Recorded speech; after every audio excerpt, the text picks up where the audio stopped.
Okay. I think you can see my screen now. Yes, sir. Okay. So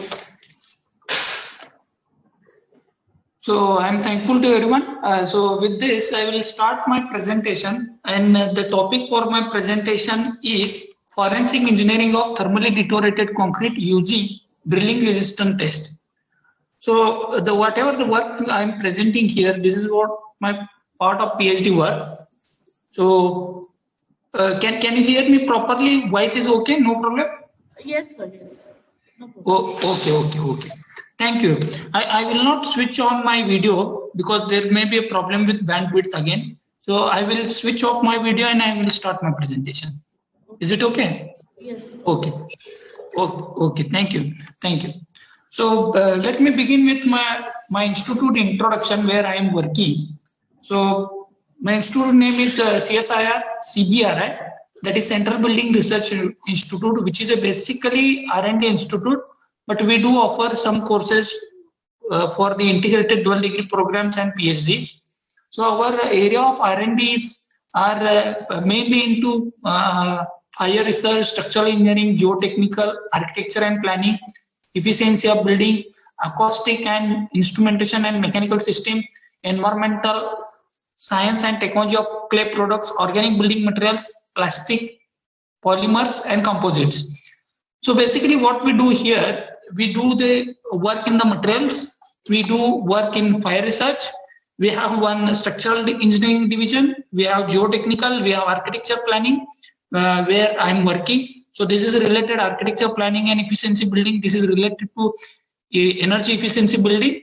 And these are our broad areas. That is what advanced material, we work in advanced material, disaster mitigation, health monitoring, and the modeling and simulation. This is what our vision and mission of our institute.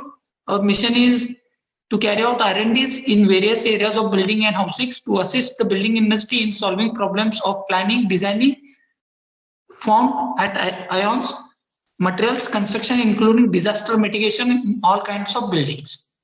So this is my content of my presentation. So I will start with building fire challenges and issues, fire damage, concrete behavior and influencing factor, need of assessment, then the innovative drilling resistant test, core recovery test, then one visit to fire damage wax factory, and fire damage classification and repair methods. So whatever last 2 points, it depends on time, I will able to cover that one. So let me start with the fire accident. Fire accidents in our country or outside the world, it is not new.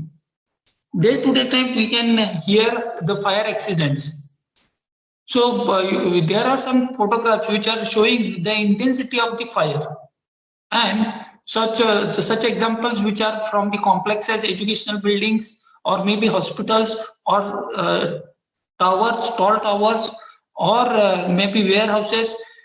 These are the whatever the building structures which may probably subject to fire accident, which causes the loss of the human and also loss to the structure.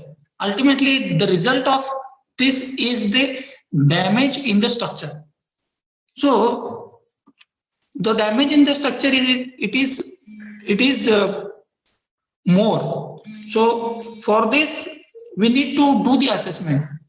And if we look into the whatever the India Risk Survey report of 2017, wherein they have mentioned the 5th risk for the fire. Sir, can you please on full screen mode? It is not full screen now? No. Okay, I will stop sharing and again I will do. Yes. Okay, sir. Okay.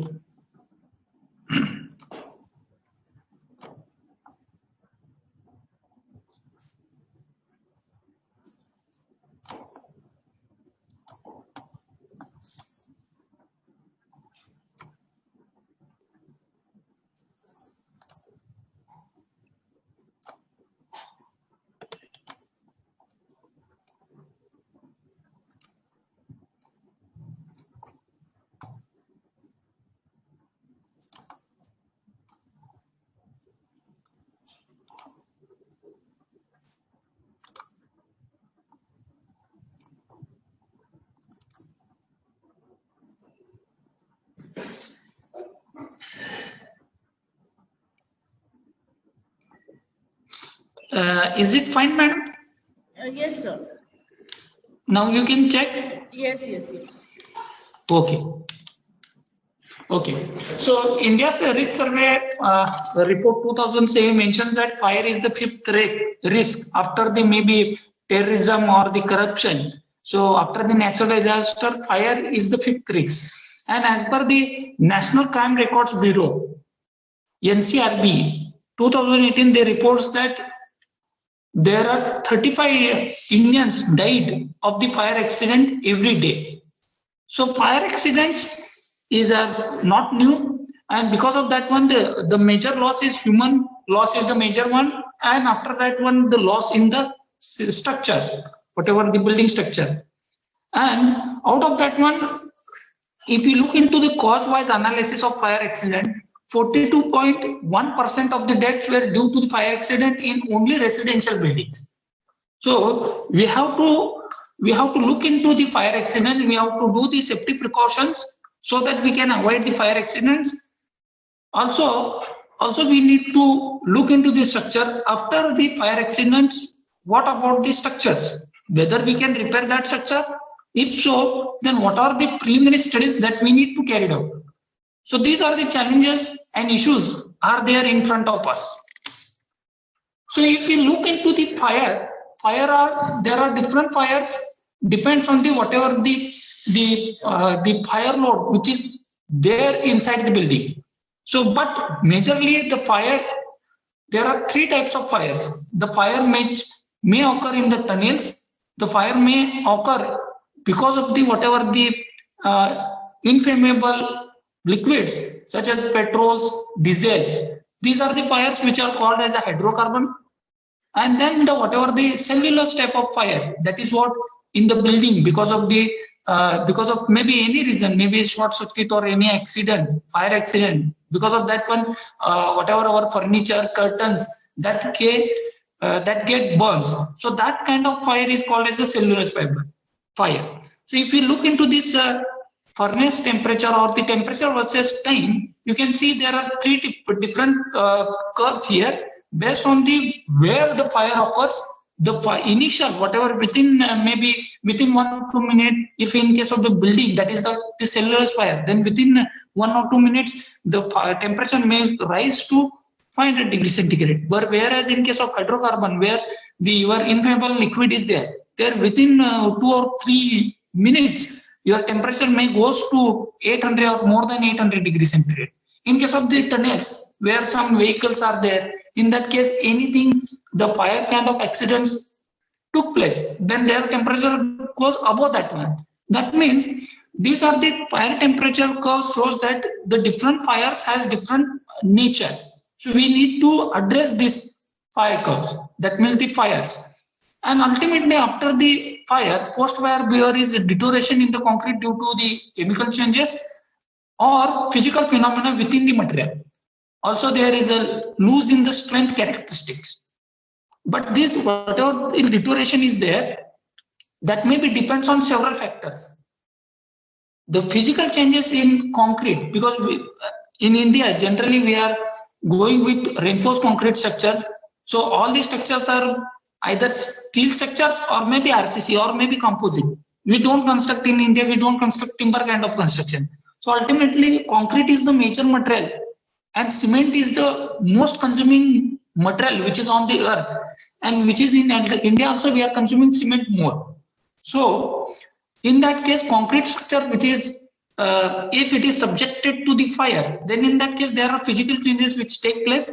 Maybe you can see here one temperature versus the what is the physical changes which is occurring. So at 300 degrees centigrade there may be surface crazing, 550 there may be deep cracking of on the surface you can see, then 575 there may be alpha to beta transition phase which will be there. So in that case there may be pop-outs or the cause aggregates. Then this spalling may be explosive spalling we can see at the 800 degrees centigrade, 900 degrees centigrade you can see the powder or light colored dehydrated paste on site. So if you look in more in deeply, then you can see at 100 degrees centigrade actually what happened in the concrete. That is what the hydrothermal reaction. which is what the loss of chemically bound water starts hot, permeability increases, mark free water loss at 1 atmosphere. Then after that, if again temperature increases, then whatever your aggregates are there, then maybe calcium hydroxide that get dissociated, triple point water, Thames River gravel breaks up. So there may be after 300 degrees centigrade, you can see there is a strength loss. And at this particular temperature range, maybe 200 or 250 to 400, you may find some kind of spalling in the concrete. And then when you move again ahead, then at maybe 573 or 575, there may be a change between alpha to beta phase change. In that case, you can see there is a deterioration in the concrete because of there is a deterioration in the aggregate as well. So then there is a dissociation of calcium carbonate, then total loss of water of hydration at maybe around 800 degrees centigrade. And if you reach to 1200 degrees centigrade, you see melting started of your maybe concrete, and from 600 onwards concrete which may not be suitable structurally. So if the below 600 if it is there, then we can do some kind of repair. But above 600 if it reaches, and if it deeply reaches, then in that case we have to dismantle that kind of concrete.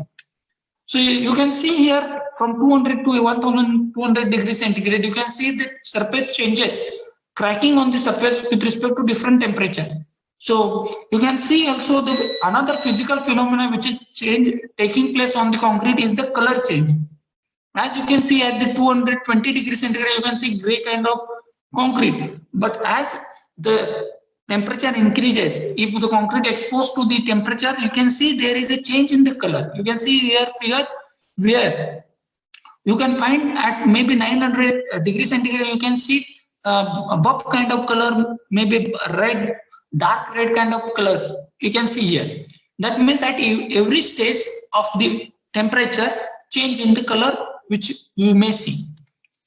And if you look into the chemical changes, generally in the cement, if cement consumes water, or cement comes in contact with water, reaction started, and in the reaction basically you get two kind of component. One is a CSHL component, calcium silicate hydrate component, and another which is a free component, that is calcium hydroxide. Generally we don't want this kind of compound which creates again problem, some kind of carbonation problem or leaching may be taking place. So we don't want this CaOH, that is calcium silicate, to be formed. So that's why we use some kind of pozzolanic materials in order to reduce this content. But in case of fire also, this content makes a major role here. So if you see the dehydration, generally after dehydration started, CSH gel dehydration also started there.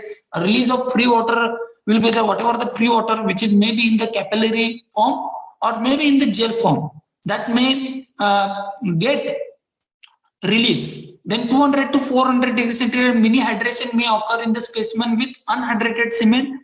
The emergence of microcrack you can see at 200 to 400 degrees centigrade. Then 400 to 600, there you can see a decomposition of CaOH2, whatever this remaining component is there after the cement hydration, that getting decomposed at 400 to 600. And because of this, there may be cracks, major cracks which may observe on the surface. And then one set of CSH that also getting decomposed here. Then physical changes in the aggregate, and then 600 to 800 clear deformation of well-developed CaOH crystal and CHHL. Then at more than 1100 concrete starts melts. If we look into microstructure of the concrete, you can see generally at 20 degrees centigrade, that is what the ambient temperature, you can see the, if you take a microscopic picture of your aggregate and the cement paste, you can see here aggregates are binded with the cement paste, that is what the strong CSH gel. You can see that CSH gel, and whatever CH is there, that is calcium hydroxide, which is also present in the cement hydrated compound in concrete, that you can see. And the another one compound you can see that yttringite. Yttringite is nothing but the reaction which is taking place from the gypsum and the other surface compound which reacts with the calcium aluminates and form this kind of yttringite. Yttringites also you can see here this kind of triangular kind of trigonal kind of whatever the shapes. If you find because these are the pictures you cannot see by naked eye, you have to see under microscope, then only you can able to see. So you can see there calcium silicate hydrate look like this, calcium hydroxide. So if we take a picture at 350 degrees centigrade, that means after this concrete exposed to 350 centigrade, and then if you take the picture, then you cannot see that ettringite which is available or present at 350, because ettringite started the hydration process at 70 degrees centigrade. Then if you move on to the 350, more than 350 to 550, then in that case you can see ettringite and portlandite. Portlandite, that means nothing but the CH, that is the calcium hydroxide. Ettringite and the portlandite crystals disappeared at 350 degrees centigrade. So here in case of 550 degrees centigrade, you cannot see both the compounds here. Another picture I will show you with respect to the ambient and with respect to 1200 degrees centigrade. You can see at the ambient temperature, you can see these two compounds. And if you take a picture at 1200 degrees centigrade exposed concrete, then you cannot see CHS, you cannot see CH also. That means both these compounds are getting decomposed, and only what you can see is the calcium oxide, or maybe you can see this kind of pores. So holes, that means small holes, maybe their carbon is present or whatever the compound is present. So this kind of pores you can see here. That means the identification of microcracks, voids, and partial deterioration of the CH and CHS in concrete you can see here. And here at 1200 completely deteriorated concrete you can see. If you take another one picture wherein I will take you from 300 to 500, you cannot see these compounds here. This CHS gel and CH gel at 300 degrees centigrade, the degradation of this solid started in addition to the appearance of the non-hydrated cement particles. Then you can see here 900 degrees centigrade, where you can see the microcracks which is taking place in the cement paste itself, which is strong compound. Because of the decomposition, you can see here some cracks, microcracks which are observed, appeared at 500 or more than 900 degrees centigrade, and their interference. Which cracks, where whatever the cracks at 500, which getting more intense at 700 or 900, you can see more than that one, you can see more cracks on the cement paste. That means there is a dehydration, decomposition of CSH. So another term I have used here as a spalling. So spalling is nothing but the explosive detachment of the large or small pieces of the concrete from the surface. If you took a picture of concrete, generally what you can see in terms of concrete, you can see the aggregates. That means maybe it is a fine aggregate or the maybe coarse aggregate. Then the unhydrated part of cement, because all the whatever cement we are using in the concrete, that may not get hydrated. There is a small portion of amount which still left, which is unhydrated cement. Some hydrated cement, with that unhydrated cement, you can get CSH gel and then calcium hydroxide. The another compound that is you may see in concrete, that is chemically bound water. This is what the water which is taken into the reaction. Then the another compound you can see as a gel water. This gel water that may be absorbed water or entrapped water. Another water that is free water, where the whatever the pores are there, that is capillary pores. There are two types of pore we can see in the concrete. One is the gel pore, another one is a capillary pore. Gel pore are the very small pores, and the whatever the capillary pores which is more than the gel pores, which is in case of diameter or the size, which is more than the gel pore. So in that whatever the pores, you can see here empty water, and there are some another pores are also there. Their water may not be there, but just pores are there. Maybe kind of air bubble. So this kind of things you can see in the concrete. You can see here aggregates are there, and two aggregates are binding with the cement paste. You can see like this. Okay. So when this spalling occurs, maybe that may occur at the one particular localized maybe spalling is there, or maybe through entire surface you can see the spalling. Then you can see some kind of noise, that is popping noise, faint to loud kind of sound you can see. So here, this is pores. These are the solid products, but this is what the pre-water, whatever these are the pores content. So in concrete, generally we consider that 2% of porosity is there. We try to avoid that 2%, and we wanted to reduce that one because of the durability concern. So out of this one, up to this component is there. That is what the non-evaporable. And whatever this gel water, pre-water is there, that is what the evaporable water. So looking into the whatever the concrete structure, you can see the what theory causes this spalling. This theory is named as a water clock theory, which describes that when the elevated temperature or the temperature getting whatever the concrete getting exposed to the temperature from one side, then what happened from that side, whatever this particular surface, outer layer of surface which get heated, and the whatever the pre-water or which is available, pre-water or maybe hydrated water, whatever that water getting started evaporating. So some of the water, evaporated water, which go outside, some of the water which will not go out, which go inside, that is vaporizing and moving of the internal moisture towards the cooler concrete, which is this one is cooler, this one is hotter. So this particular whatever the evaporated water is there, that will try to move inside. And then after some time, what happen? There may be because it get condensed. This water vapor get condensed. So here you can see one water clog layer formation. Water clog layer formation you can see. Because of that one, again it will resist the whatever the evaporated water, resist this moisture, resist this vapor to further move in. So resistance of the low permeability concrete layer to the water transformation towards the cooler core, and this creates the built-up pressure.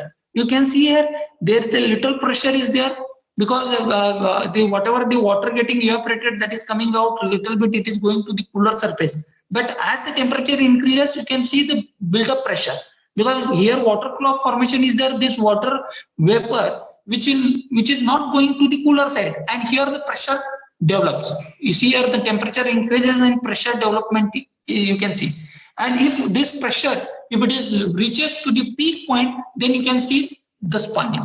Then you can see the spalling. Same thing, same picture is there, but in other way it is shown. So this is what that layer is nothing but the quasi-saturated layer is formed, and because of that one pressure built up, and that pressure which may not taken by the concrete, and that pressure will try to crack the concrete, and then spalling form.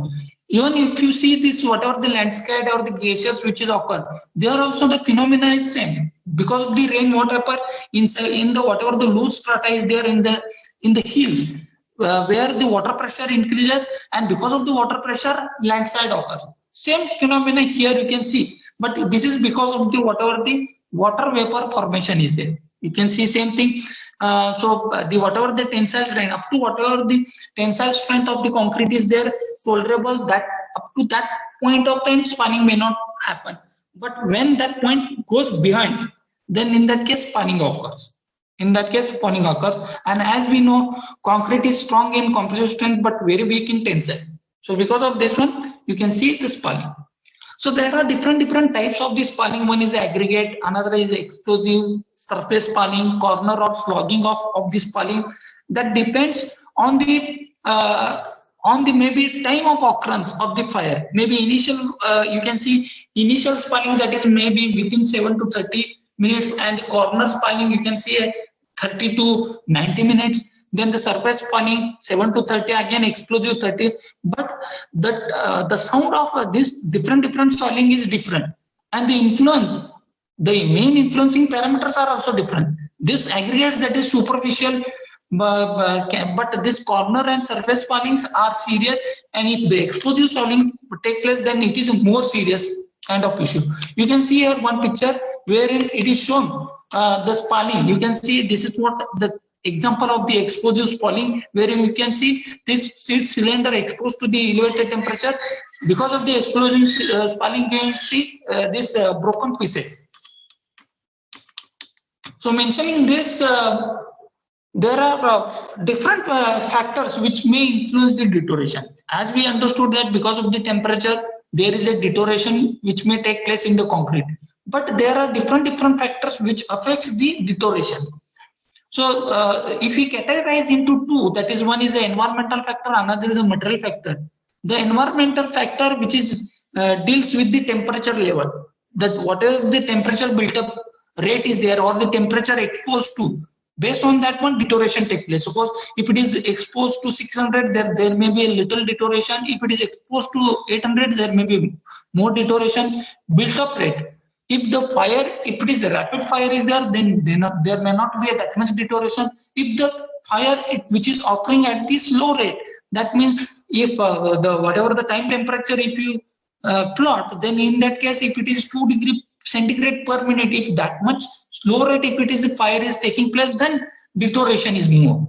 Exposure duration, that is, if it is exposed to 1 hour, 2 hour, depends on that one. Obviously, if it is more exposed duration, then deterioration is more. Heating rate, heating sides, that means if the concrete structure, suppose column is there or the beam is there, if it is exposed to from the bottom only, if the slab is there, in only one room fire is there, then in that case slab is exposed from one side, then because of that one the deterioration affects. Applied loading, if the structure is fully loaded, half loaded, stressed, unstressed condition, because of that one deterioration is matters. External sealing influencing moisture loss from the surface. If the dense concrete is there, if the moisture is not there, then there is one phenomena. If the moisture content is present and if it is not, we are not allowing to go out, then in that case the phenomena is different. Cooling condition. So after the fire, what happens generally? We do the cooling which is done by the water curing or maybe CO2 cooling. But generally, in case of the fire, what happens? We do cure or cool with the water only. In that case, if the whatever the concrete which is there at maybe 600, 700 degrees centigrade exposed hot concrete, over that one, if we spread the water, then there may be sudden quenching take place, which causes another deterioration. So the cooling condition also matters. Then if it comes to the material factor, there may be different factors which are affecting, that is cement paste is there, aggregate paste is there. There may be change in the cement and aggregate because these two materials have different characteristics. So because of that one, the deterioration affects. Use of pozzolana is there. Thermal incompatibility between aggregate and the cement paste, pozzolanic material, use of the fibers. Such the materials, which kind of material we have used, based on that one, deterioration intensity changes. So if we take one graph which is given in this particular reference book, wherein you can see there are two types of aggregate. One is siliceous aggregate, one is carbonate aggregate. In India, as far as India concerned, we use siliceous kind of aggregates because we are getting siliceous. But if you go to other countries, we can get the carbonate aggregate. But if the concrete is made up with siliceous and carbonate, the deterioration, the intensity of deterioration it changes. You can see from this both the figure. You can see here unstressed residual condition means what? If the concrete, that is particularly a laboratory condition wherein we don't expose the concrete under loading, that is unstressed condition. This is what generally done in the laboratory. And the unstressed condition is unstressed, that means it is not loaded but it is tested under fire. And residual means it is not tested under fire.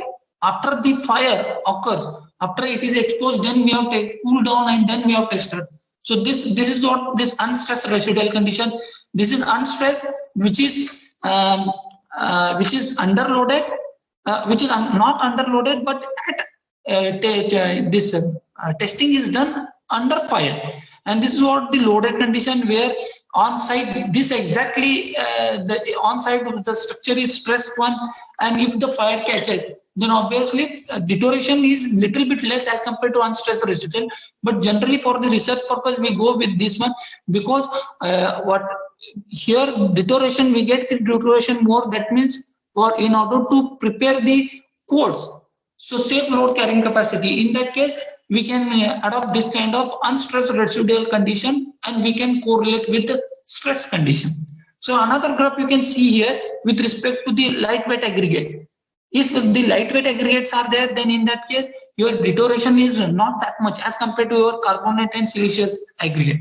The reason behind is, if the lightweight aggregates are there, that means obviously these are the porous aggregates, and as we know, if the porosity is there, if the concrete is porous, it is not good for the durability.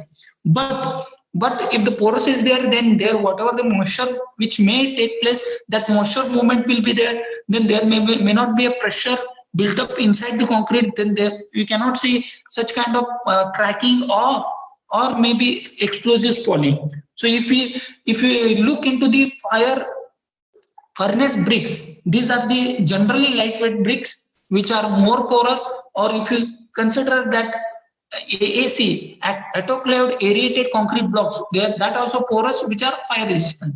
So anything which is porous one, which is obviously it is good in thermal conductivity. That means thermal conductivity of that porous material is good, and then it is fire resistance. So use of pozzolana, another material property, that is use of pozzolana. In that case, if you see the different pozzolana materials have different characteristics. That means different composition of siliceous material inside that one. And as far as we don't want to calcium silicate to be available inside the concrete, so that's why we use the pozzolana. And if that kind of concrete, if you expose to the temperature, then you can see the good performance of that particular concrete. So pozzolanic concrete which perform better, from this graph you can see. If it is control mix, then you can see this kind of control mix wherein the strength deterioration is more. You can see this particular graph at the whatever the downside. This graph you can see, this is for the OPC, and other materials graph showing more. That means strength is more, residual strength is more. That means pozzolanic concrete performing better than the non-pozzolanic concrete. That means ordinary Portland cement is not performing well, because their calcium hydroxide CaOH2 compound which is present, which is in unhydrated compound, which is, if we provide siliceous component to that, then again it will form CSHL. But that compound, if it is present, then it will create a problem to the concrete. You can see some graph where the OPC concrete, after maybe exposed to 800 degrees centigrade, you can see this particular picture wherein you can see cracks, you can see observed on this particular pozzolanic concrete. So coming to our research, because we have carried out work in the pozzolanic material itself. So in our work, what we have done is, we have done our work on high performance concrete HPC, wherein we have targeted two particular properties. One is strength, another one is a slump. So strength we have targeted M70, and the slump of 170, which is pumpable concrete, we have targeted. And in order to achieve, we have used there are two types of pozzolanic material. One is the GGBS, another one is a fly ash. We have not used the silica fume, because the literature itself tells that if the dense concrete is there, then there may not be a moisture. If moisture movement will not take place, if the porosity is less, then in that case explosive spalling take place. And from the picture also you have seen that the explosive spalling which is take place in case of the more dense concrete. So silica fume, which is very having a small particles, wherein you cannot see some porous, or you cannot see the porous structure, the dense structure you can see. So there the intensity of spalling is more in case of the silica fume concrete than the GGBS and the fly ash.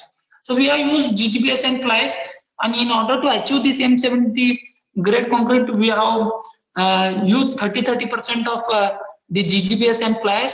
And in the fourth mix, what we have done is 15% GGBS we have used and 15% fly ash, and then 70% OPCs.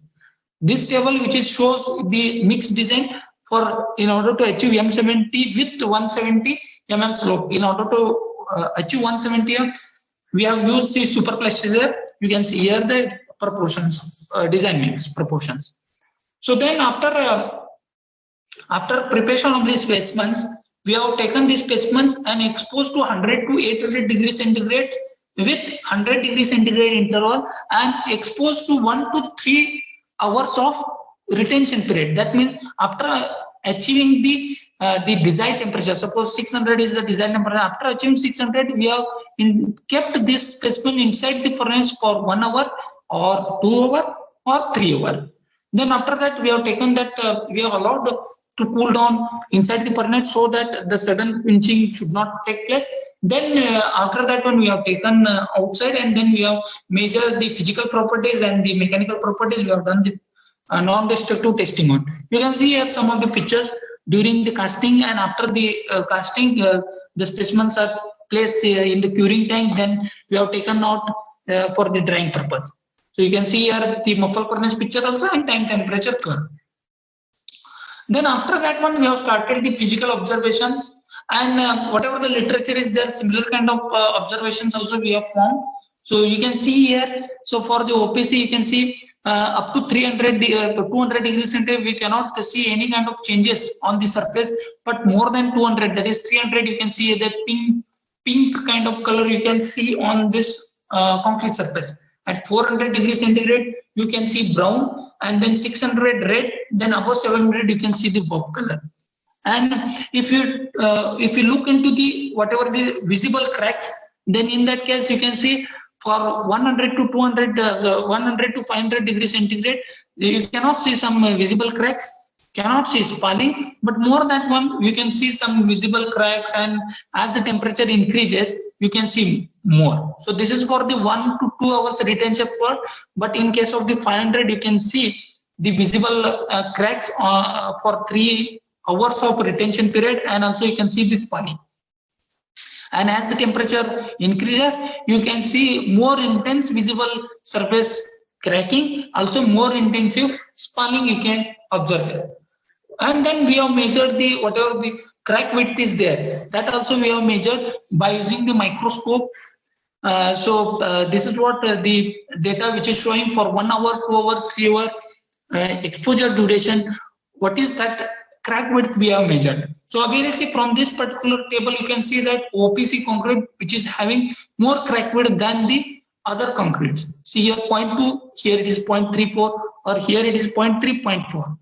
So the more cracking, that means the intensive cracking we have observed on the OPC concrete than the other concretes. So if you look into the tolerable crack width phenomena as per the code, so as per the IS 456, for the low humidity or drier, 0.3 width is okay. Or high humidity, in that case again less crack width, that means up to 0.2 it is allowable. More than 0.2 again it will create problem. If the high humidity is there, then in that case moisture movement will be there.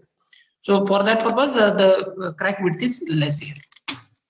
So this is what you can see here, the concrete which is exposed to 800 degrees centigrade, different mixes, that is OPC mix, that is ordinary Portland cement, this is GGBS one, this is fly ash one, and this is one combination of GGBS and fly ash. You can see there is a little more cracks on this one because two material having different phenomena, different compositions.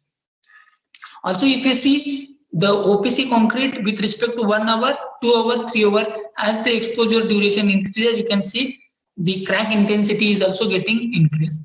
And the reason behind this crack is, the one reason is due to differential rate of expansion of aggregate and cement paste, because aggregate expansion, because of the different thermal conductivity properties, expansion properties are different.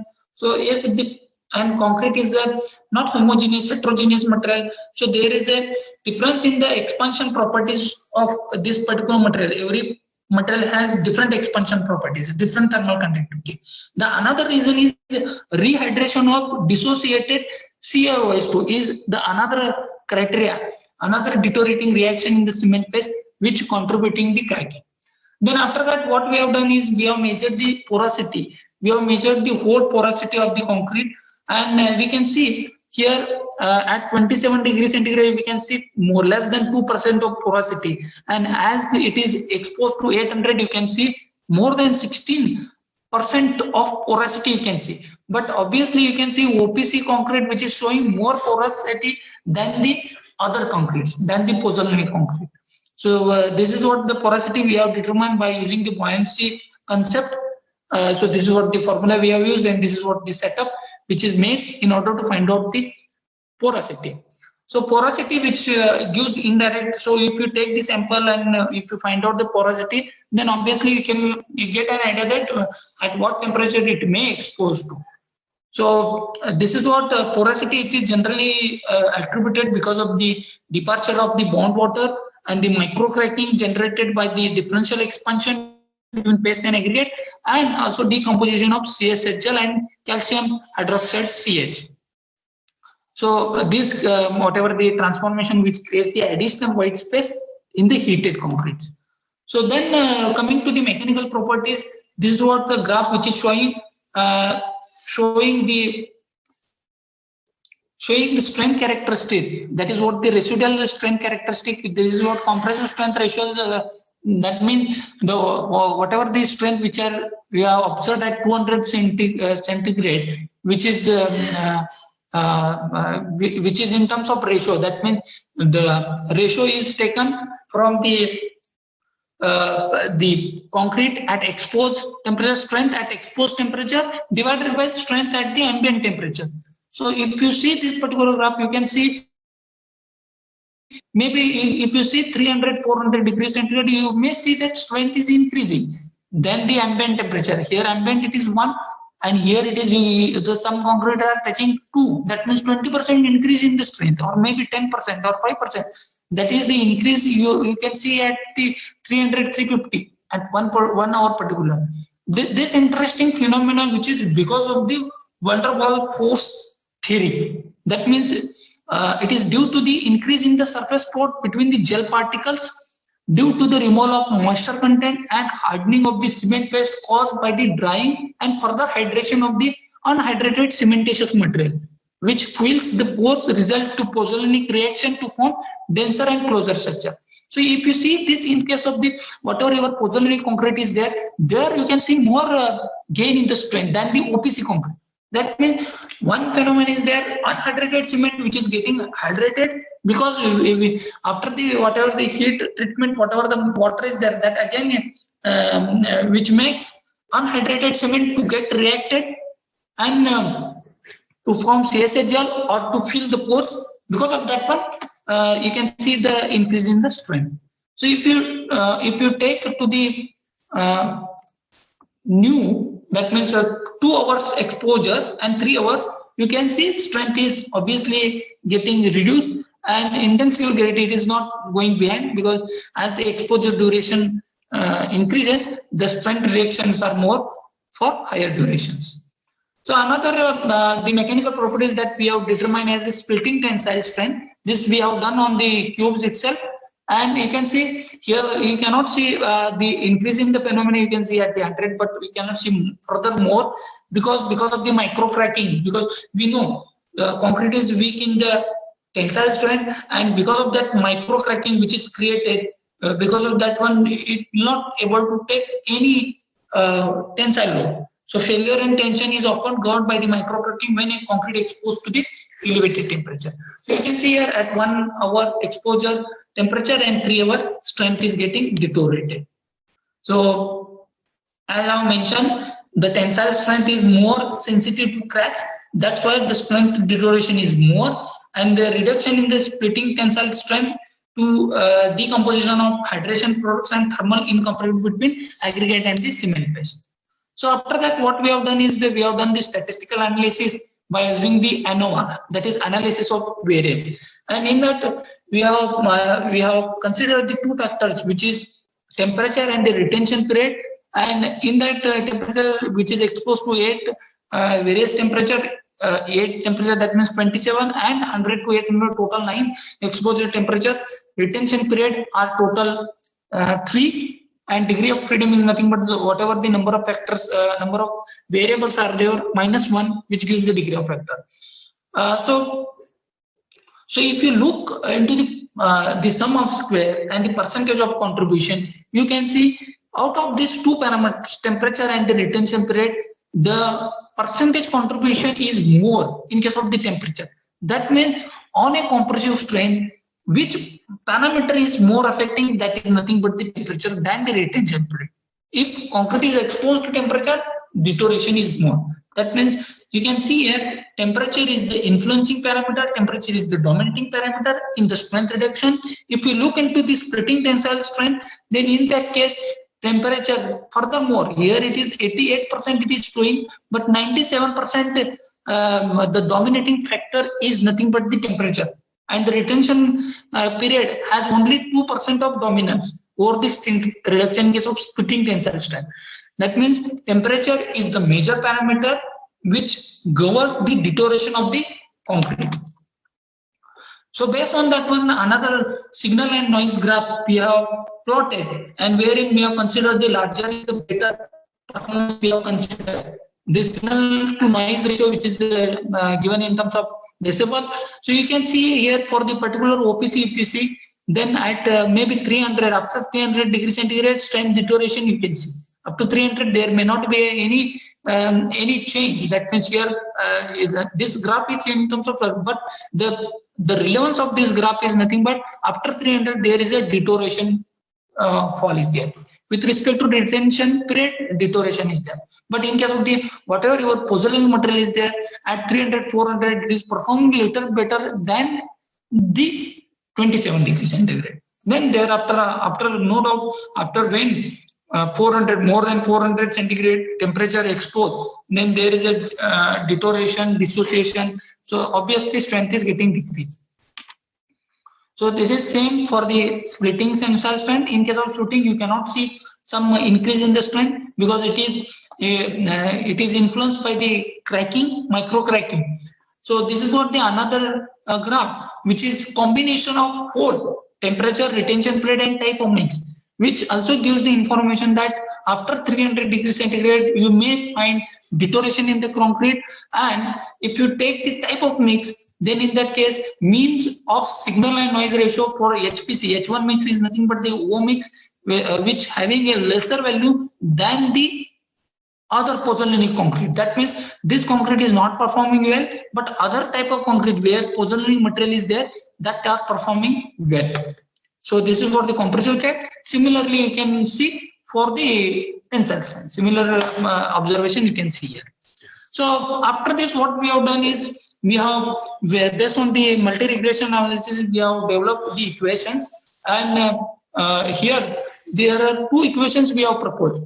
Looking into the change in the phenomena, looking into the sudden change in the deterioration, we have proposed two equations. That is, one equation is for the temperature of 100 degrees centigrade to 450 degrees centigrade, and the another one is 450 to 800. Because you can see here phenomena is changing. Up to 450, one phenomena is there. After that one, another phenomena is there. So that's why there are two temperature ranges. For that two temperature ranges, two particular equations we have given. And because OPC cement performing differently, blended concrete performing differently, we have given two equations for, maybe one is for the blended concrete, that is pozzolanic concrete, another one is for the OPC concrete. This is for the compressive strength. Another we have given for the tensile strength. For the tensile, this one is for the tensile strength. And here in this particular equation, I have not mentioned, but this is what T stands for the temperature, RP stands for the retention period. So these equations are important if we know the temperature exposed to, if we know the retention period, that means how much time that temperature was exposed to, if 1 hour, 2 hours, 30 minutes, 60 minutes. Then if you put these particular values into this particular equation, then we can get what is the residual compressive strength or what is the residual tensile strength. And we are getting 3% error. That means we have trained these particular equations and we are getting 3%, less than 5% error in this equation. That means these equations are accurate, 95% are accurate. So this is for the another one equation we have proposed by considering the P. P stands for the porosity. The porosity also we have measured. So apart from these two factors, temperature, retention, and porosity, also we have considered and we have proposed the equations. See, if you find out the T, if you find out the RP, if you find out the P, then in that case you can find out the residual strength. This is what we are looking for. Then this is what whatever the our work we have presented in case of the pozzolanic material. But there are some other factors also I would like to mention here. So use of fibers, because I have been talking for the spalling from the last 4-5 slides. Then we need to understand the spalling is the major concern. Then what are the other things which address the spalling? Which materials we can use so that spalling we can reduce? So the one material is the fiber. You can see here with fibers, you can see 800 exposed degrees centigrade concrete is intact. That means cracking is not that much, but without fiber concrete is there, the cracking is more. You can see here another one concrete is the column is there, in which one is with fiber, another is without fiber. Without fiber concrete is there, concrete column which is spalled out. You can see here exposed reinforcement. But this particular concrete wherein the fibers which are used, which is intact, and this phenomena, this whatever it is, not because of the use of the polypropylene fiber.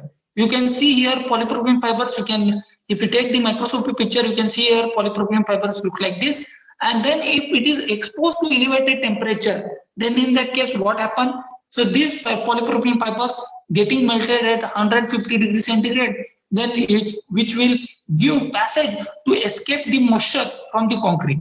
Whatever the water is there, which is getting evaporated, and it will form a moisture vapor. So if these are getting melted, then it will give passage to escape that moisture, so that pressure will not form, and the deterioration or the spalling we cannot observe. See here, if we take the microscopic picture of the fiber, polypropylene fiber reinforced concrete, so you can see the melted fibers in high strength concrete. So you can see here, these are the nothing but the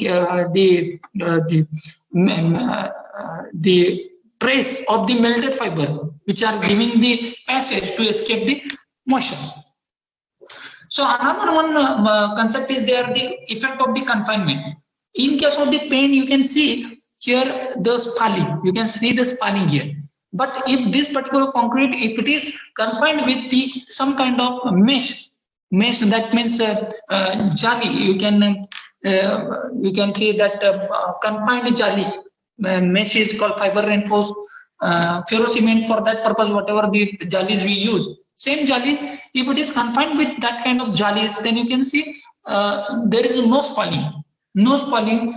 If there, see here glass fiber is there, then in that case spalling is there. But in case of metal fabric is there, then you cannot see spalling here. Where is, you can see here in case of carbon fiber obviously the carbon fiber which will not get melted at high temperature, but whatever the adhesive is there between the carbon fiber to the concrete, which get deteriorated at 173 degrees centigrade, then in that case, after that one carbon whatever the wrapping is there, that will not be intact with the concrete. That will not be intact with the concrete. So you can see here melted carbon fiber, that means delaminated carbon fibers. So this is what the experiment which is done with the fibers here. 0.05% fiber, 0.1%. You can see 0.1% fiber. You can see the change here. Here spalling is there, here no spalling is there. In case of water binder ratio is also changed, then you can see here picture itself explanatory. So there are preventing measures we need to take care in order to reduce the spalling. That is, we can introduce air entering agent, we can introduce polypropylene fiber, we can control the moisture, or we can use the thermal barriers. So with that we can avoid the spalling, we can reduce the spalling.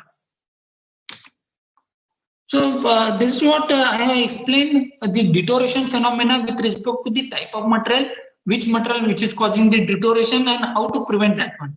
But after the structure which is exposed to the elevated temperature of the fire accident, then after that our main motto is we have to visit that, because no one will want to stay in that particular structure because of the fear.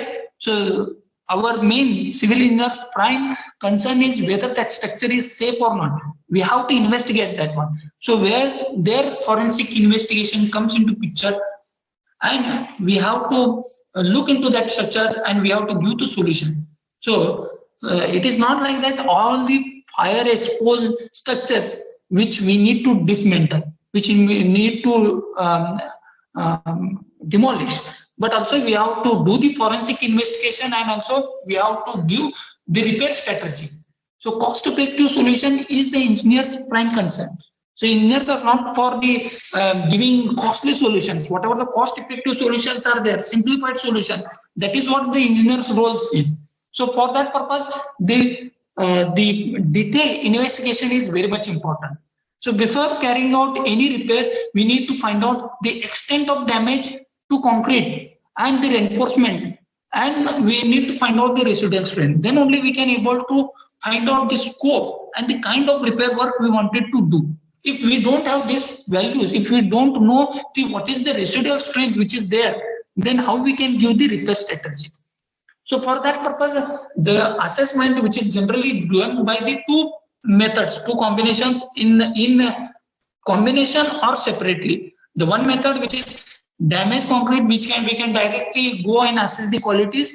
Another one is the indirect one, that is what we can go to the site, we can see the temperature exposed, we can see the exposure time it is, and we can ascertain the residual strength from the available analytical tool. So in my presentation in the earlier PPTs, I have given some analytical tools. That is what I have given some prediction equations. There are some other graphs are also there. If the siliceous kind of there or calcareous kind of aggregates are there, then how the strength deterioration is there. So if we know the temperature, if you know the retention period, then in that case we can able to find out what is the deterioration percentage.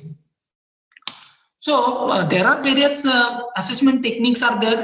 If we divide these assessment techniques into 4 major categories, that means one is the preliminary, another is the hardness method or stress techniques, or miscellaneous technique. Miscellaneous techniques is nothing but the point-to-point analysis. That means this kind of analysis which is done on the microscopic level. And the preliminary investigation, you can go visit to the fire damage structure and you can do the visible inspection. You can see the color. From the color also we can indirectly we can able to conclude that this is what the exposure temperature is. So like that, or ordeal technique is there, that is sound technique. With that also we can able to do. So so if you go to the site, our prime most is we have to start the inspection by visual. So one is the non-destructive testing, then after that followed by non-destructive testing, then we can remove the concrete, we can remove the reinforcement little bit, and then we can take to the laboratory for the in detail inspection. But for the in detail inspection, because of the time constraint and at all the places, this kind of laboratories, sophisticated laboratories are not available. So in that case, we have to go with the simplified techniques. We have to go with the simplified technique. So such as maybe simplified rebound hammer is there, or UP techniques are also very established techniques are there, but there are certain drawbacks are associated with these techniques. Because this rebound hammer, if we take the rebound hammer, because it is exposed to the elevated temperature, spalling is taking place, you may not get the whatever the smooth surface. One is the drawback or limitation with the rebound hammer is we wanted smooth surface, then only we can correlate that one. And rebound hammer generally gives the surface characteristic. It is not telling that what is happening inside that concrete. If you take a look into the ultrasonic pulse velocity, there may be problem with the accessibility. Also it will give in terms of qualitative analysis. It will not give the quantitative analysis. Ultrasonic pulse velocity gives the velocity, but it will not tell the what is the residual strength. It will tell you whether concrete is good or in bad condition. Okay, so these are the limitations are there. Again, if you go to the laboratory test, there are different laboratory tests are there, but generally people prefer that core testing. That means we can extract the cores from the site and we can do the testing. So what we have done, so in order to address this issue, even though if the sound, if I mention here, we have to do the visual inspection and the sound test. So sound test also varies.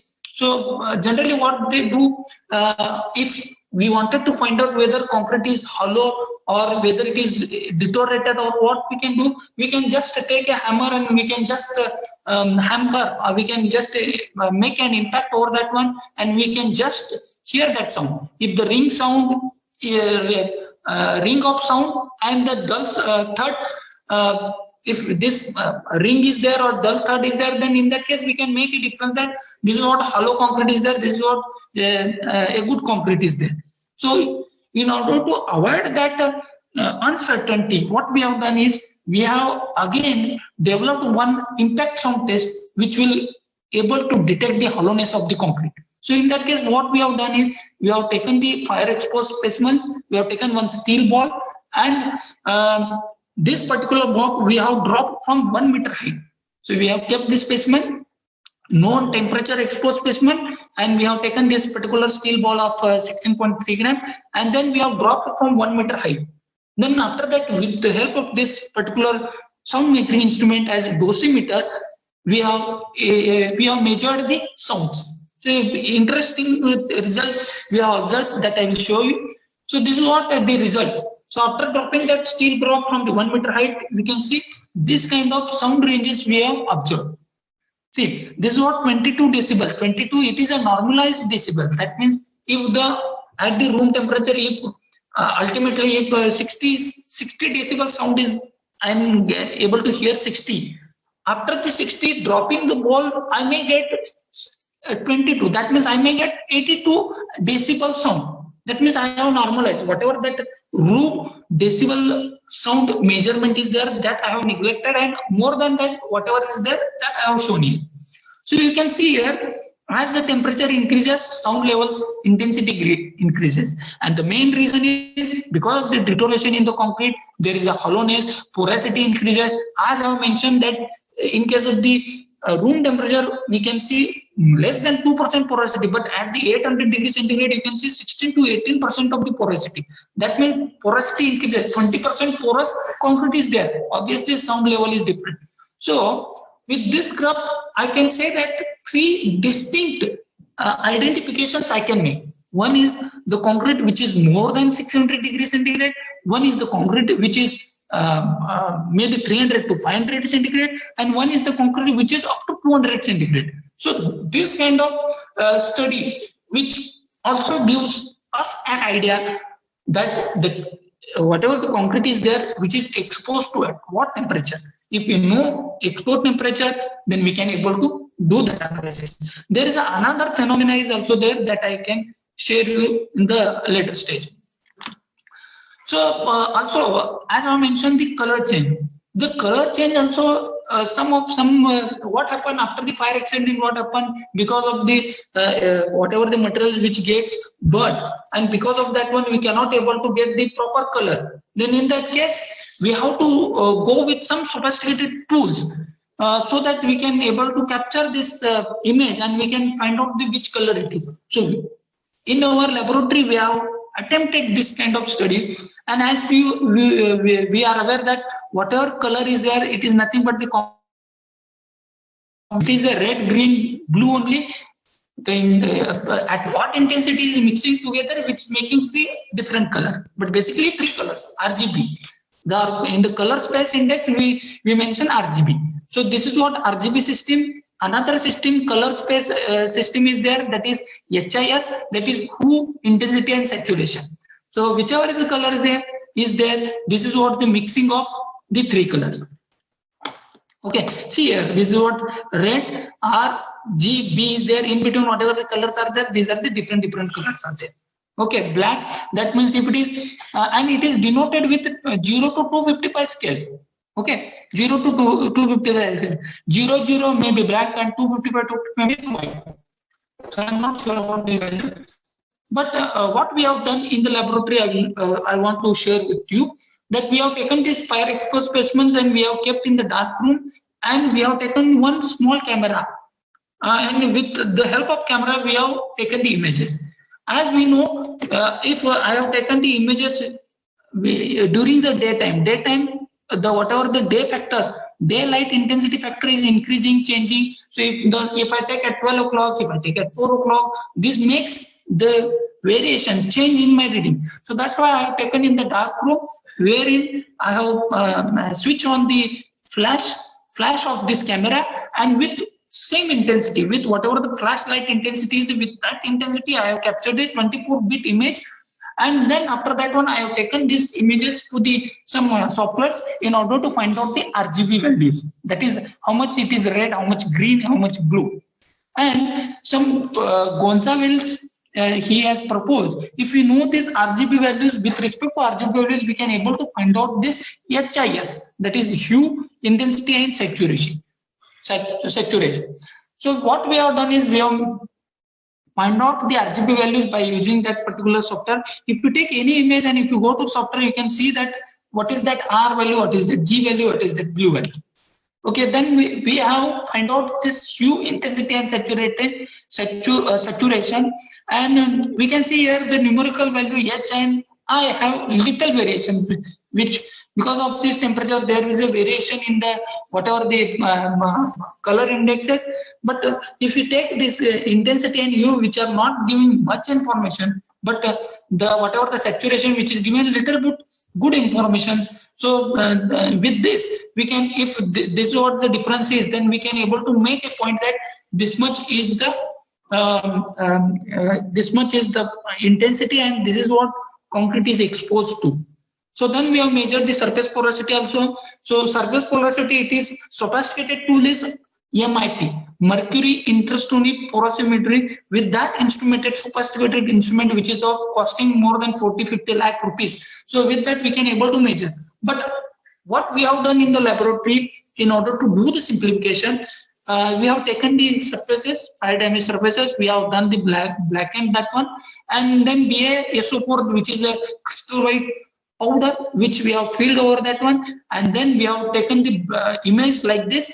Then with the help of MATLAB, we have done this dark, that means black and white image, and then we have captured the what is the black area and the white area. So as we know, here it is what the 27 degrees centigrade, and it is what the 800 degrees centigrade. These are the some of the pores are there because of the whatever during the casting itself we cannot get the exactly smooth and finished surface. We can see some kind of whites over that one during the vibration. We can see that one. So same intensity, but intensity you can see crack density is increasing at the temperature. So like that also some of the measurements can be done. But ultimately our aim is how much crack density is there. With that crack density, how much it is exposed to, or what is that residual strength, that we are interested. So anyway, we'll go to the next non-destructive testing. One is the ribbon hammer and another one is UPV. I will not talk much on the ribbon hammer because people generally use ribbon hammer test. But when the fire damage concrete is there, then it is very difficult to go with this kind of tools because we will not get the smooth surface. And these are the tests which gives the qualitative, which doesn't give the proper, and ribbon hammer requires calibration. So, and also it will give the surface characteristic, not in detailed picture it will not be. So another, that is UP also, you know, there may be methods that direct, semi-direct, indirect. So you can able to find out the depth of damage, okay, but you cannot able to find out what is the residual strength. And for the repair strategy purpose, we are interested in what is the residual strength. We are not interested in this. So, but in our study, what we have done the taken the measurements UP for different, and you can see here different graphs for 1 hour, 2 hour, 3 hour, and you can see as the retention period increases, obviously UP value it is getting decreased. So here it is telling that 1 or maybe 2 or maybe whatever 3 it is telling that 3 UPV. 3 UP it is questionable. Again, 3 kilometer or maybe 3000 meter per second, it is a questionable concrete. But at 3 kilometer per second, what we have got a good strength. So that means this UP, generally this UP which gives the qualitative information, not the quantitative, but still we have correlated that UP value with respect to the strength properties by using the T and RP. that is retention period, and the T. So another test generally, that is pull-off test and the penetration resistance test. So pull-off test, that is what we can fix this steel plates and just we measure what is the force in order to record and pull off that jack. So with this we can able to find out the residual strength. So, but I will not go into that. But another my interesting test that we have carried out, I want to concentrate on that one. That is what the drilling resistance test. Drilling resistance test is nothing new. That means we can take a nail and just we can apply the amount of force and just measure that amount of force or number of blows required to penetrate that particular needle. Penetrate particular needle inside the concrete, and with that we can able to find out if the hard surface is there, more number of blows are required. It is just like your standard penetration test in soil mechanics. In that you do this modern penetration test and the standard penetration test, number of blows you measure. So similarly here penetration also we measure number of blows, but we have modified this test, and what we have done is a drilling resistance test in damage diagnostic. We have fabricated one particular instrument wherein we can able to control the force, wherein we can able to control the this RPM of the drill bit, and we have done the drilling test. It is similar to penetration, but here we have done the penetration through drilling through your constant pressure. So this is what our fabricated instrument is. Hydraulic pump is there, and water storage and supply unit is there, and drilling unit is there. This is, and here you can see dosimeter. We have measured the sound also. We have measured the depth of the drilling, and we have done the investigation.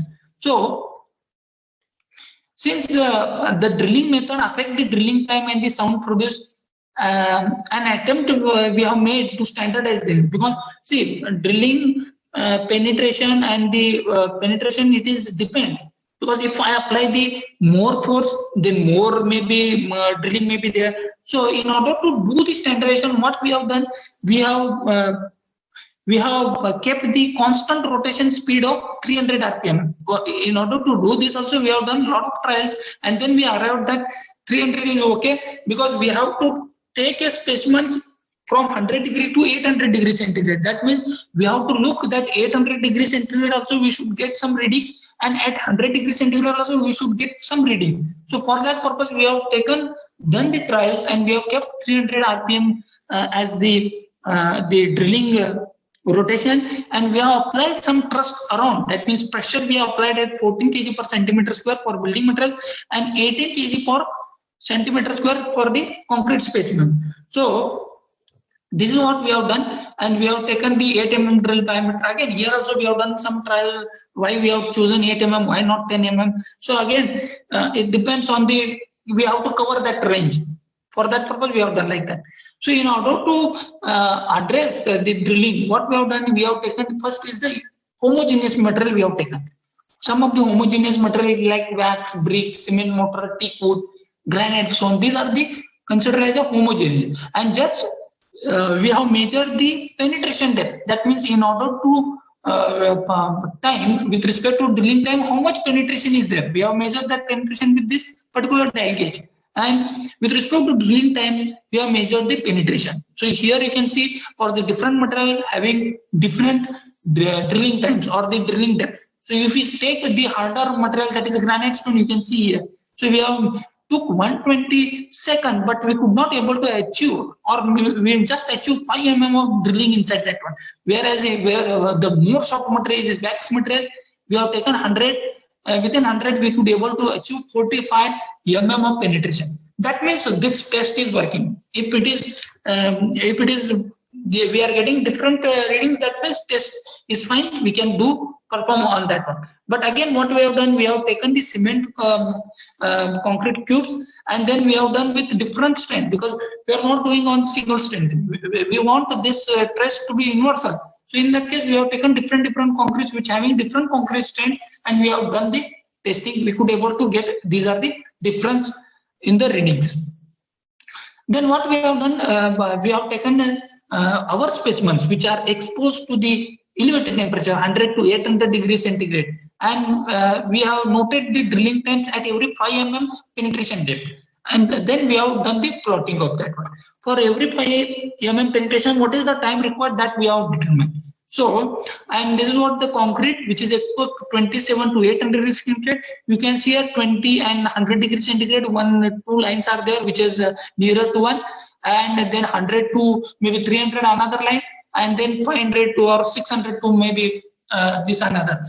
That means we could able to make a grouping of concrete in 3 different zones.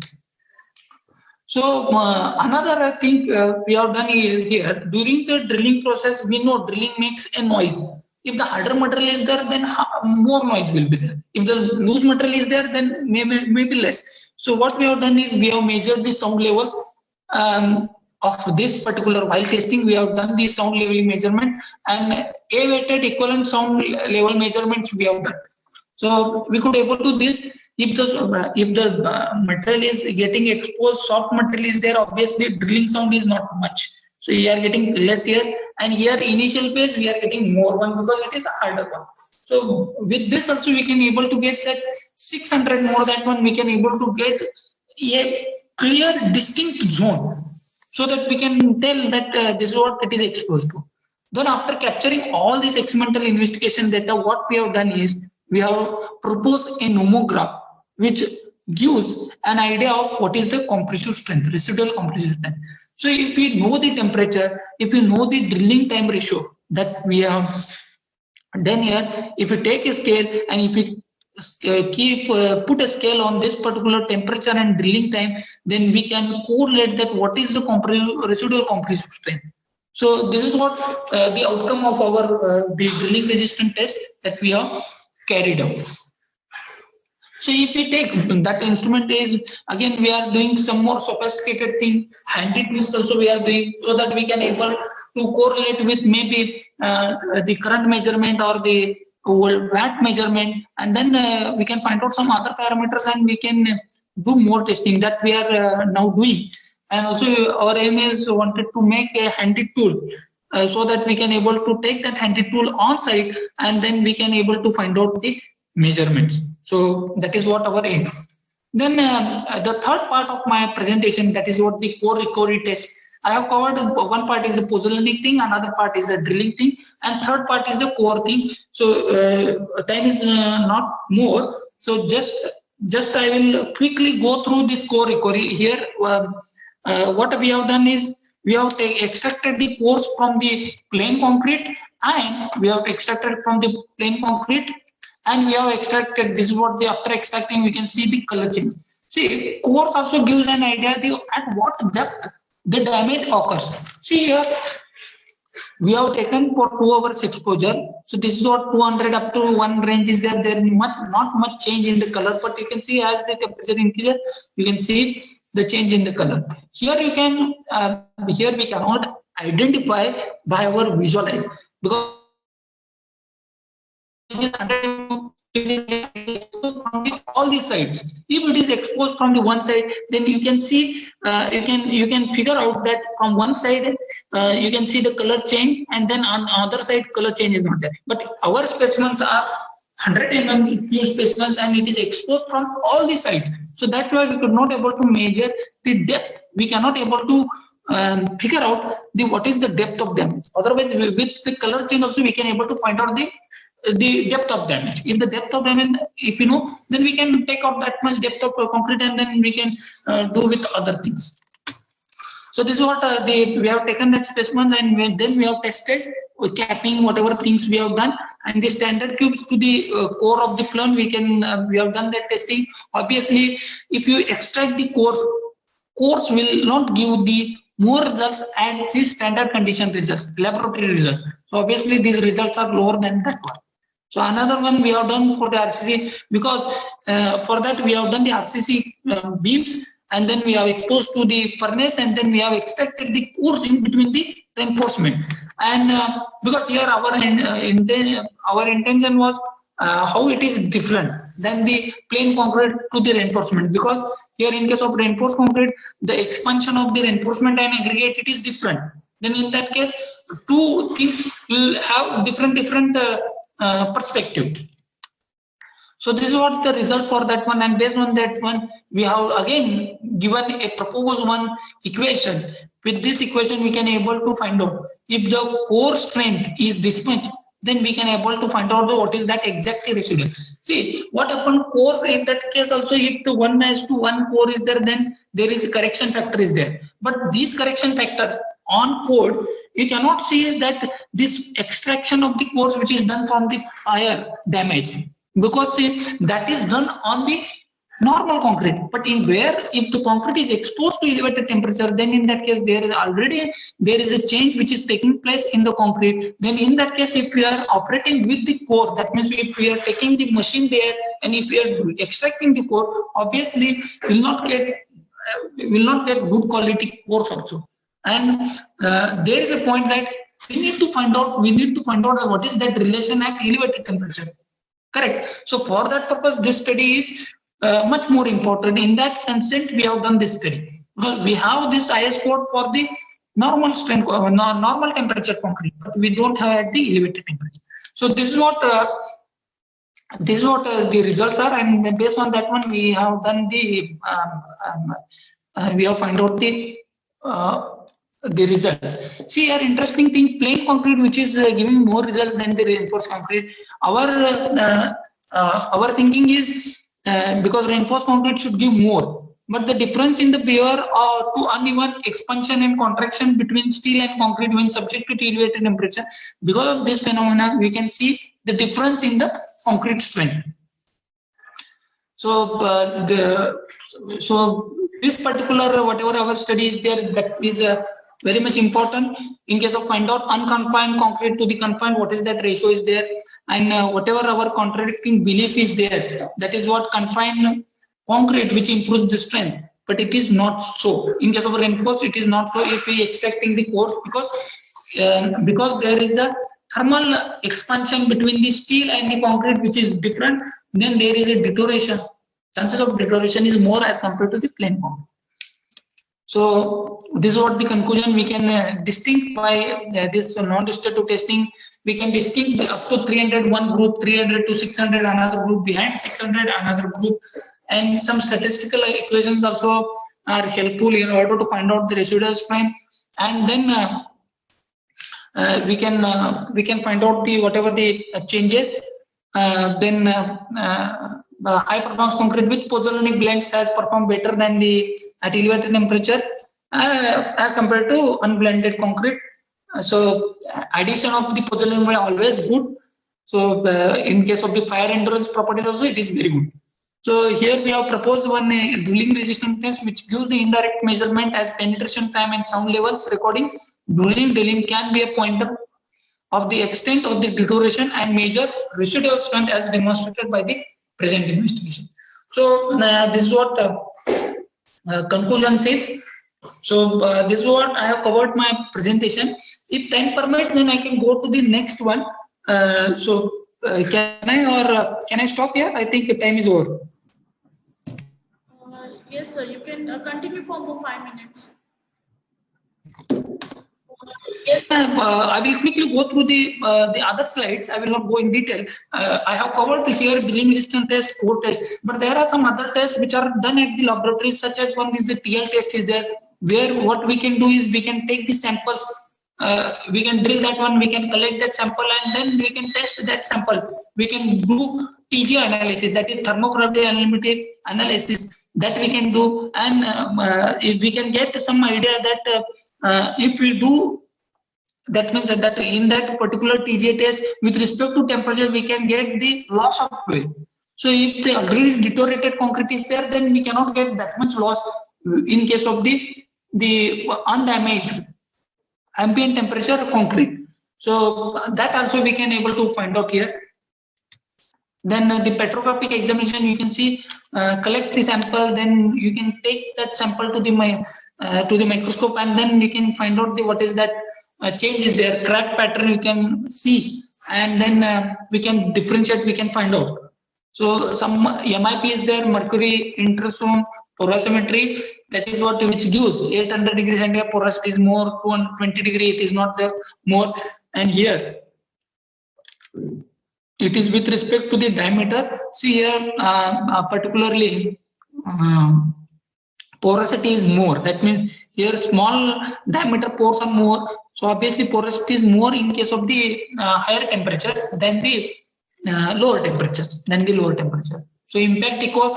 That is what the one is the we can make an impact on the surface, and through the receiver we can find out that what is that the wavelength, we can capture that one. So with this we can able to capture location of the voids or the flop, the crack or damage, how much depth of damage that can able to find out. So this is what another one Max factory where the fire occurs, which was in Mangalore. So we have visited that factory. So that factory was they are producing this fancy wax handle pots, but because of the some of the reason that factory catches the fire, and you can see the disaster which has happened in that particular factory. You can see here the slab, which is the spalling. We can see from the soffit of the slab, and the this is what interior roof. We can this is not truss TRU. Truss it is, sorry, and you can see here distress beams and the columns. You can see here collapse of the truss also. You can see here delamination of the plaster. You can see here the surface crazy, and so you can see here melted glass pieces. That means this is also indirect. These are the glass pots also. You can see broken window glass. This is what also the indirect measurement. If we know the melting point of the glass, then we can able to judge that the exposed temperature was this much, because we know the glass melting point. So you can see the outside also there is a delamination outside also happen. So spalling of concrete, you can see here. This is what the whatever the beam was there, the spalling took place, and this whatever the spalled material is there, that is what on the whatever your service lines, service line wires, or the formwork which is made for the service lines. You can see here spalled concrete layers. You can see outside here also. You can see the distress in the window grill. Because of the temperature, this window was initially that was straight, but after this is exposed, you can see they are under distress condition. So with this we can be able to classify the what type of damage is there, and if we do this kind of analysis, and then with that we can find out the class of damage, and if this damage is under 4, then major repair is required, that we can see, and that means exposed reinforcement, it is more than 50%. So this is what from Concrete Society report 68. 68, from that it is captured. So this is what, there are so many methods are there. So with this we can able to do the capturing. I will not go, I'll just show this particular picture where sprayed concrete is there, grouting is there. With this we can do. So this is what my publications are, and from these conferences.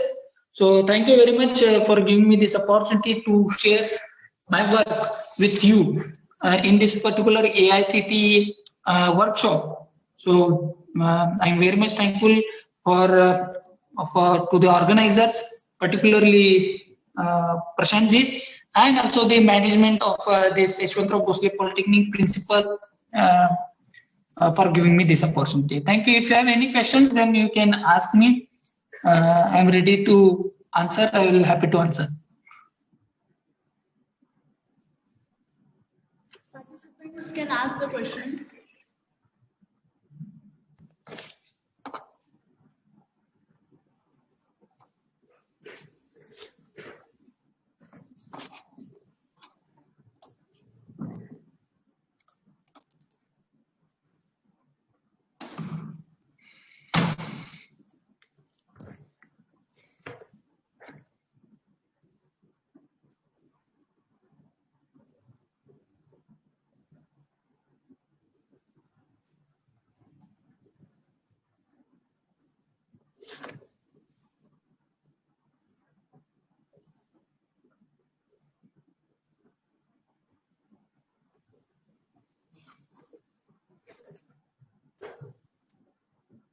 So there are no questions. Okay, okay, no problem. If they have any questions, they can write mail to me, no problem. So I'll be happy to answer that one. If any doubts are there.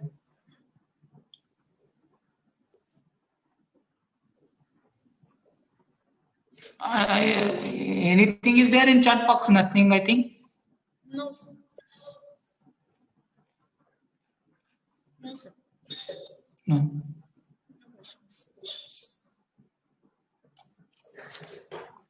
So thank you, sir, for conducting such an informative session and sharing with us the results of your forensic information of thermally deteriorated concrete. Definitely, we will share this knowledge with our students. Thank you, sir. Okay, thank you very much.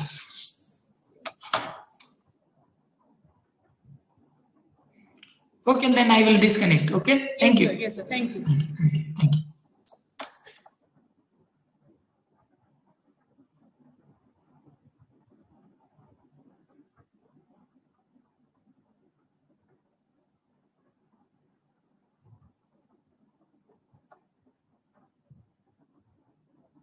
Feedback link have been shared in the chat box.